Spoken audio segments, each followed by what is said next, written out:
Hola a todos. Hoy les voy a contar la creepypasta del emulador de sueños. Lo peor que hice en mi vida ocurrió hace 12 años, cuando tenía 16 y vivía en Cleveland, Ohio. Fue al comienzo de otoño, cuando las hojas estaban empezando a tornarse naranjas y la temperatura comenzaba a decaer, haciendo alusión al torrente frío que estaba a pocos meses de distancia. La escuela acababa de empezar, pero toda la emoción de regresar y reunirse con los viejos amigos había sido sustituida por la idea de que estábamos cautivos en un lugar que solo quería cargarnos de trabajo.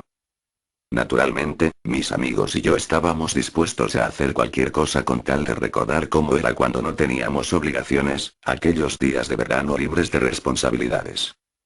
A principios de ese año, uno de mis amigos del trabajo en McDonald's, que algunas personas creen que es algo poco convincente, pero la pasé bien allí, me había enseñado una técnica para morir con la ayuda de un asistente y regresar a la vida a los pocos segundos. Funcionaba así. La persona haría 10 respiraciones largas y profundas, y en la 10ª cerraría sus ojos, apretando los párpados y conteniendo la respiración tan firmemente como le fuera posible, mientras cruzaba sus muñecas sobre el corazón. Entonces el asistente le daría un abrazo fuerte desde atrás, apretando las muñecas de la persona contra el esternón. En cuestión de segundos ésta perdería la conciencia. El efecto dura solo un segundo o dos, pero pareciera que hubieses estado fuera de tu cuerpo por horas, y cuando retomas la conciencia, la sensación de desorientación, de no saber en dónde demonios estás o qué estás haciendo allí, es impresionante. Sé que algunas personas dirán, ¿qué carajo? ¿Sos retrasado o algo así? Y sí, ahora sé que probablemente matábamos millones de neuronas cada vez que moríamos. Pero yo era un joven de 16 años, aburrido a más no poder y creía que era genial. Os alentaría a probarlo para que lo experimentaseis por vuestra cuenta, pero luego de lo sucedido, nunca se lo recomendaría a nadie. Otro efecto secundario interesante de esto, que fue en realidad la razón por la cual lo hacíamos, es que mientras permaneces fuera de tu cuerpo, siempre estás lúcido y tienes sueños vívidos que puedes recordar fácilmente al despertar. Después de todo solo te has dormido por unos segundos. Éramos buenos chicos y nunca probaríamos drogas, así que para nosotros esto era lo que el LSD era para un hombre pobre. Las visiones o sueños están relacionados de alguna forma con lo que veías justo antes de morir. Por ejemplo, una vez soñé que estaba escalando una montaña, estaba en la cima del Himalaya o algo así, pero había un pasamanos. ¿Quién diablos pone un pasamanos de escalera a 6,000 metros de altura? Cuando volví a mi cuerpo y recordé en dónde estaba, me di cuenta de que había estado mirando la escalera que se encontraba en una esquina de la sala de estar de mi novia. En otra ocasión, tuve una visión de Pedro Picapiedra sonriendo y levantando sus manos delante de un mural con el logotipo de la ERAD, Educación de Resistencia al Abuso de Drogas, un programa en el cual policías enseñan a los niños de escuelas públicas sobre estos asuntos, y cuando volví a mi cuerpo pude ver que mi amigo Beth tenía el mismo logotipo en su camiseta. Ahora, ¿de dónde salió Pedro Picapiedra? No tengo idea. Nuestras visiones siempre eran sobre cosas mundanas, nunca nada raro. Ese día. Como dije, hacía un mes que estábamos en época de clases y hartos de ella. Habíamos salido a pasar el rato afuera, estábamos sentados en las vigas de las torres de alta tensión, en la parte de abajo. Mi amigo Mike subió hasta el segundo nivel de las vigas para estar más alto. Era un cálido día de octubre y el cielo estaba gris. Lentamente, el cielo fue oscureciendo cada vez más. Y en Cleveland eso probablemente significaba que en cualquier momento la temperatura podía descender y, si éramos realmente desafortunados, una lluvia helada podría empezar a caer. El aire estaba pesado y se podía oír el leve zumbido de los cables de alta tensión sobre nosotros. Definitivamente no quería pasar los últimos momentos de una linda tarde de sábado subiéndome a una torre de alta tensión, saltar al suelo y quejarme luego del dolor en mis pies, solo para hacerlo una y otra vez como estúpidos. Hey, vamos a morir por un rato. Dije. Para ese tiempo, dejar nuestro cuerpo no era tan divertido como cuando lo descubrimos, pero era mucho mejor que lo que estábamos haciendo. Vince estuvo de acuerdo, al igual que Richard, pero Mike, el que saltaba desde más alto de la torre, preguntó de qué carajo estábamos hablando. Joder, ¿nunca te indujiste el desmayo antes? Preguntó Vince. Mike respondió que no, él había pasado todo el verano en casa de su madre y no estaba al tanto de lo que nosotros habíamos hecho. Amigo, tienes que probar esto. Mira, te mostraremos. Vince y yo nos bajamos de la torre, cayendo de pie en el césped. Yo hice las 10 respiraciones, apreté los ojos y contuve la respiración. Entonces sentí a mi amigo presionar sus brazos contra mi pecho y, de repente, como si fuese lo más natural del mundo, una langosta gigante estaba trepándose a una de las torres, bajo el mar. Algas marinas crecían del fondo de arena bajo mis pies. Lo siguiente que recuerdo es que cuando desperté Vince y Richard me estaban preguntando, amigo, ¿qué has visto? ¿Qué has soñado? La parte de atrás de mi cabeza me dolía mucho, me estaba matando. Mierda, me dejaste caer. Pregunté. Yo no era muy pesado, pero Vince era bastante débil. Él solo se quedó mirándome, y Richard me dijo que sí me había dejado caer. Me preguntaron nuevamente qué vi. Me froté la cabeza y les dije que una langosta, que estaba pellizcándole la cabeza de Vince con sus tenazas. Me volví hacia Mike, y le dije. ¿Ves? Es increíble. Tienes que probarlo.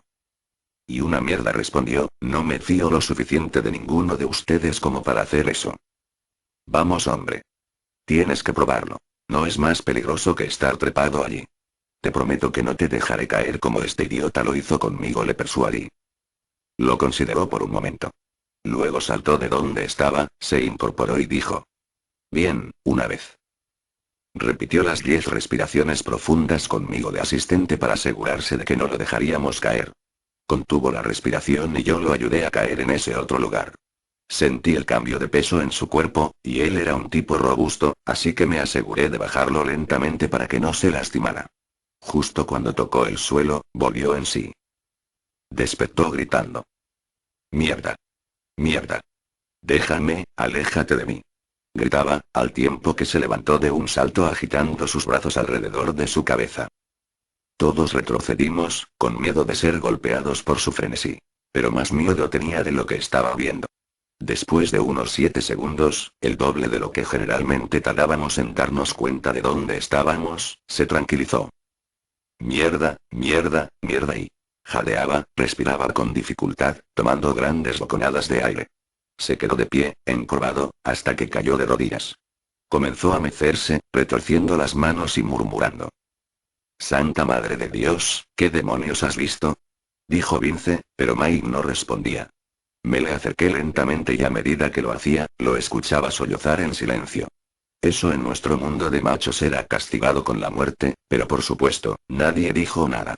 Apoyó una mano en su hombro, pero en cuanto lo toqué dio un grito y saltó para atrás golpeándose la espalda contra la torre.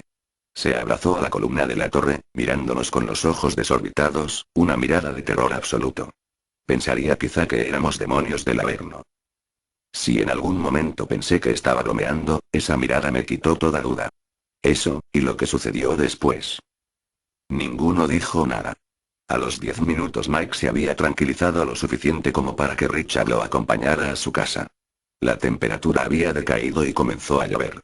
Le dije a Vince que me iba a mi casa, y le dije que nos veríamos mañana. Siempre pasábamos los días lluviosos jugando Mortal Kombat en nuestro SNES, pero no dijo nada. Probablemente querría pasar un tiempo a solas para reflexionar sobre lo que había pasado. Como yo. Al día siguiente fui a ver cómo estaba Mike, pero él y su familia salieron todo el día. Le pregunté más tarde a dónde había ido, pero no me respondió. Creo que fueron con un psicólogo puesto que cuando lo vi de nuevo, el martes, parecía estar mejor. Los siguientes días nos juntábamos normalmente, como antes, pero Mike aún no decía lo que había visto. Hablábamos de cosas sin importancia. No fue hasta el sábado de esa semana cuando me contó lo que pasaba. Estábamos caminando por una calle tranquila del barrio hacia el puente peatonal que cruza el arroyo. Yo hablaba de una chica mayor que conocía, cuando me interrumpió de repente. No voy a estar aquí mucho más tiempo. ¿Cómo? Le pregunté. Vendrán de nuevo esta noche, esta vez ya no creo que sea capaz de aguantar. ¿De qué estás hablando? ¿Quién vendrá esta noche, Mike? Las manos y las voces. Para ese punto ya me estaba asustado. Balbuceé estúpidamente un par de veces, y luego dije, estúpidamente. ¿Qué manos? Por la noche miro el árbol por la ventana y luego todo se pone negro. Entonces veo decenas, cientos, miles de ellas empujando contra el vidrio. ¿Y qué haces? Retrocedo, durante toda la noche, pero estoy cansado. No puedo mantenerlas afuera más tiempo. Y las voces dicen que tengo que dejarlas entrar, voces de niños pequeños. Voces y manos de niños pequeños. Bajó la voz hasta ser un susurro. Me di cuenta, por lo que dijo luego, que estaba luchando para contener el pánico. Y a veces, veo sus caras, dijo, con voz temblorosa. Lo acompañé a su casa. Se detuvo en la puerta y finalmente, levantando el rostro, me dijo. Dile a Vince que puede quedarse con mi Nintendo. Él no tiene uno y su madre no le comprará uno. Richard puede quedarse con mis discos. Sé que a ustedes no les gustan, pero a él sí. Empecé a decirle algo, pero se dio vuelta y entró en su casa. Me gustaría haber llamado a la puerta y ofrecerle quedarme con él, pero teníamos 16 y los chicos de esa edad ya no hacían eso. Me fui a mi casa. Dormí mal, asustado, escuchando cada crujido y quejido que hacía la casa. Generalmente dormía con las persianas abiertas, pero esa noche, cerré todo. Al día siguiente nos enteramos de que alguien había irrumpido en la casa de Mike. Vi una patrulla de policía en la entrada de su casa. Mis peores temores se confirmaron cuando noté que la ventana de Mike era la que había sido violentada. Mike había desaparecido, y fue todo lo que nos dijeron. Nos hicieron muchas preguntas, buscaban algún pervertido que lo hubiera secuestrado, pero no obtuvieron información de nosotros puesto que no teníamos nada que ver y lo que no era del todo cierto. Su foto apareció en todos lados, y todavía lo están buscando. Cuando todo terminó, me fui a la biblioteca para investigar qué mierda había pasado, pues el internet no era tan eficiente en aquella época. No encontré mucho. Lo más relacionado que encontré fue algo que aprendí tiempo después, en mi clase de Historia Universal.